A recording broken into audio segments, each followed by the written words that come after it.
The movie begins in a small town in Ireland called 6 Miles from the Hill. Here, the main activity was agriculture, and the town was famous for the legend of Peter. According to the legend, Bram Stoker came to this place in the 19th century, and after hearing Peter's story, wrote the novel Dracula.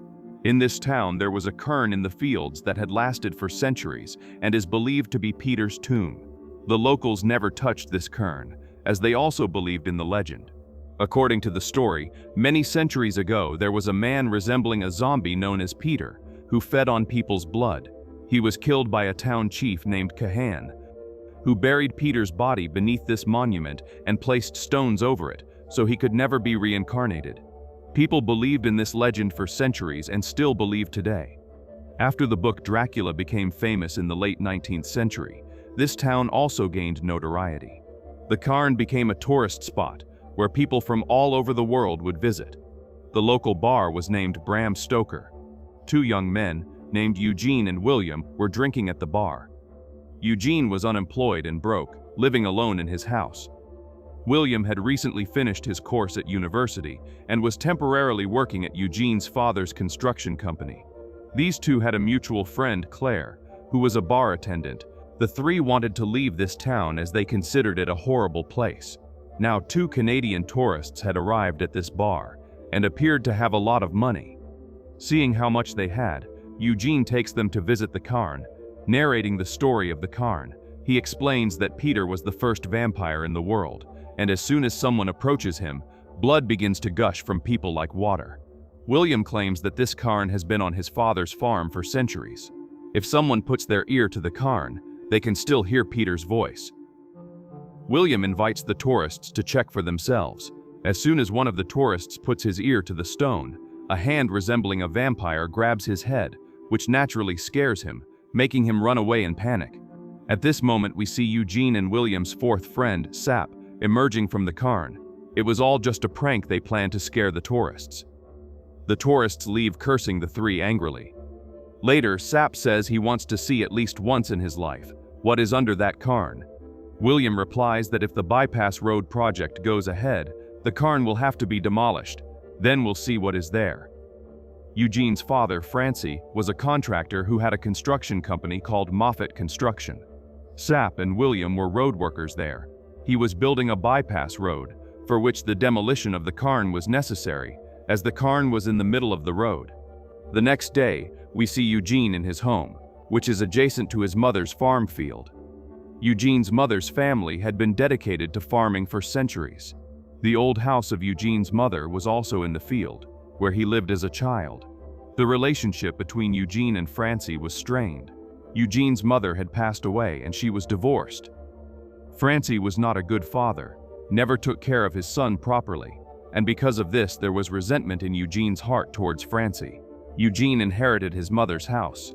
Francie now offers him a job in his company, hoping to use Eugene and William to pressure William's father, George, who was against the demolition of the cairn.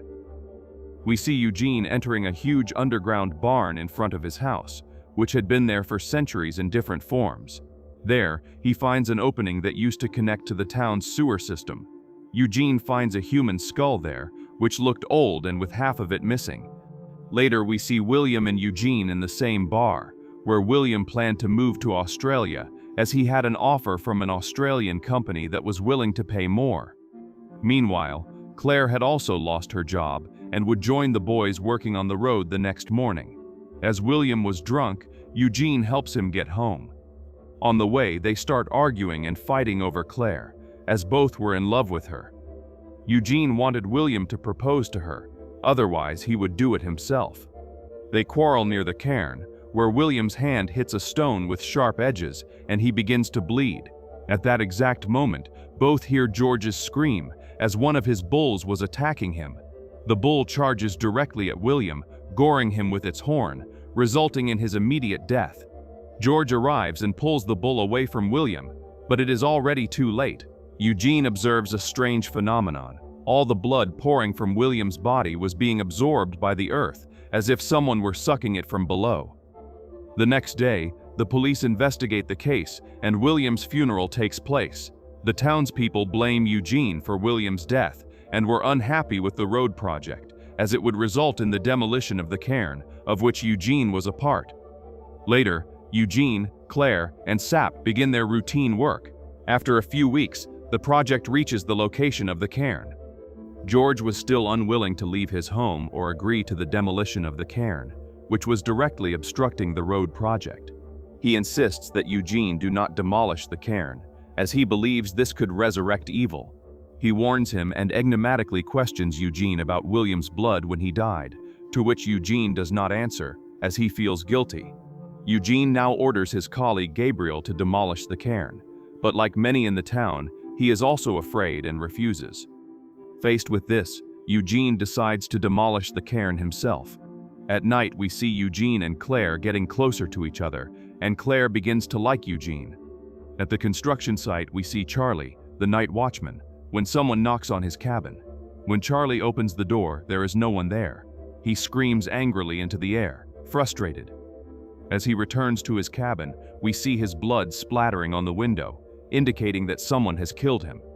The next day, Francie assigns Eugene to take care of the work, as he is leaving town to solve a problem. Then Eugene and the others notice that someone has rebuilt the cairn. Charlie was also missing. Eugene is confused and goes back to the drawing board to come up with a new plan to save the cairn.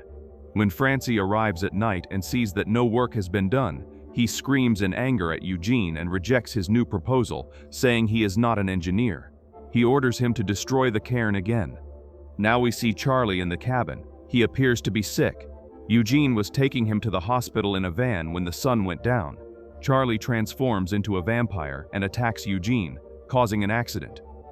Francie, Claire, Sap, and Gabriel help Eugene, and then all the lights in the place go out.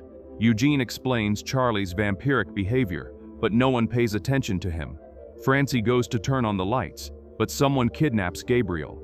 Eugene is looking for Charlie in the cabin when he is violently attacked by him. Claire arrives just in time and starts hitting Charlie with a measuring stick. She drives the end of the stick into Charlie's heart, causing his heart to exit his body. Eugene and Claire flee in panic, while Sap and Francie find Gabriel's body. He was also dead. The group goes into despair, as they do not know what is happening. Now Charlie appears from the cabin, with the stick pierced through his chest and his heart exposed. He has become a zombie, similar to Peter. The group grabs Charlie by the stick and throws him into a hole. Even in this situation, Charlie does not die. Charlie climbs the stick and begins to come out of it. Claire dumps a bunch of mud over him with the help of a JCB, but that doesn't work either. He starts to emerge from the mud. Eugene asks Claire to drop stones on him, coming from a neighboring cairn as a last resort. Claire does this, and this time Charlie is buried. This means that he has transformed into a zombie, and the only way to end them is to bury them with stones, like a cairn. Everyone breathes a sigh of relief for a few minutes.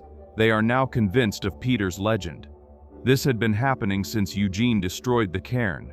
The 4 notice movement in the original cairn, and the foot of the real Peter emerges from within it. As Claire demolished the original cairn to dump stones on Charlie, this ended up freeing Peter. Seeing this, the 4 run away to save themselves. They reach George's house and explain everything to him. George does not seem surprised. He suggests they inform the police. Eugene tries to do this but cannot explain properly. Later, George reveals the truth. He had locked William in a room, as he had also turned into a zombie, just like Charlie. He was quite violent, and George fed him animals every day. George was a funeral agent and was preparing William's body at home.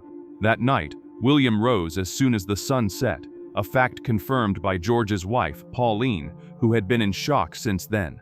A small stone was stuck in William's hand when he fought with Eugene. George says that people do not become zombies just by being bitten by a vampire, but they become zombies through the cutting of Peter's stones.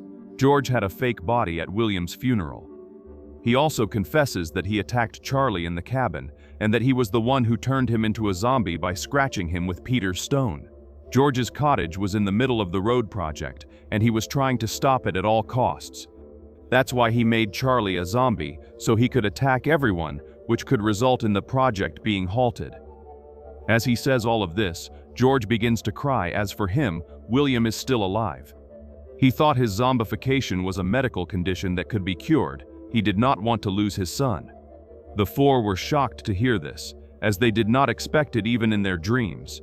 Eugene comforts George and says that what is in that room is not William. William is gone. This zombie is just a curse. The four comfort George and convince him. Their plan now was to attack William with force, so that he would faint and they could place stones on his body, as this idea was written in the novel Dracula. Here, Francie disagrees, suggesting a dark, creative idea, which would be to decapitate William. This way, it would be easier, and he could be placed in a coffin. For this, they prepare a coffin with extra planks. George is ready with an axe. Eugene goes to William's room, opens the door, and runs back. William follows him, but does not advance, as he realized their trick. Some memories still remain inside him. Claire then grabs Eugene's hand and provokes William, as she knew he liked her. William moves forward angrily. George is about to strike his head with the axe when Pauline hits him from behind. She was awake and perceiving William as her son. In her innocence, she approaches him, but the zombie William attacks and kills her. The others flee the house upon realizing that the plan has failed. In a hurry, Eugene forgets to bring the car keys. William now exits the house, and George shoots him to distract him, but it doesn't help, as he does not die. George does not want to die by a zombie's bite, so he tries to kill himself with the gun. William ends up attacking him and devours him alive. Here we see the town police officer, who was sleeping in his house. Upon waking up due to the urge to urinate, he realizes that something is wrong and notices he is bleeding heavily. The others have returned home and are hiding. Sap and Eugene are hiding under the coffin in the funeral parlor. Claire and Francie are hiding in the room. When William is checking a coffin, Eugene drives a nail into his head. Sap pushes him into an empty coffin and screams for help. William strikes back, ripping Sap's belly open, causing him to start bleeding. Later, Claire, Eugene, and Francie attack William and manage to place him in a coffin. They close it with many nails. But in the midst of all this, Sap was severely injured and dies due to excessive blood loss. Eugene and Claire cry as they lose two of their childhood friends in just 2 months. But the work is not yet finished. They bury that coffin next to George's house and dump stones on top of it. Now the real Peter, who emerged from that cairn, roamed the town, sucking the blood of all the people. The bar owner, the tourists, the police, and the ordinary citizens started bleeding, with blood streaming from their bodies into the sewer. Francie, Eugene, and Claire now go to visit Claire's house, where Claire's mother was bleeding while sleeping. The three were away from Peter, so they were not bleeding. Eugene now feels that Peter might be heading towards the opening in his barn, the same opening where he found the skull and many other bones, which was connected to the sewer. He imagines that initially the blood flows, and later the bodies might also flow. Francie and Eugene now visit the old house. Francie also begins to bleed as soon as he gets there, which means Peter was nearby. However, Eugene, strangely, was not bleeding. Francie observes an old portrait hanging and says that Eugene's mother was a descendant of Kahan, the chief who buried the real Peter.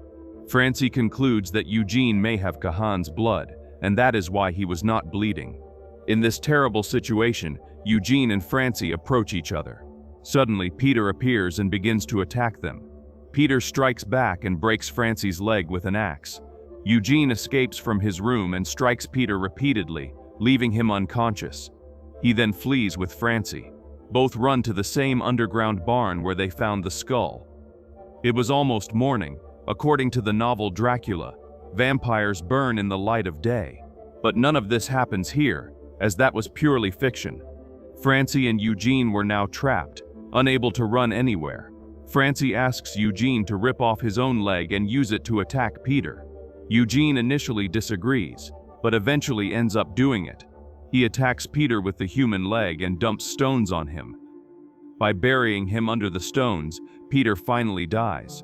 Eugene tightly ties Francie's leg to stop the bleeding. As soon as Peter dies, the rest of the population of the town regains consciousness. The majority had been unconscious due to blood loss. The story now jumps forward 3 months. Claire is preparing to go to Australia. Eugene says goodbye to her. Francie is now living with Eugene. They have renovated the house together. Peter's tomb is still in the underground barn in front of his house. And so we end the movie.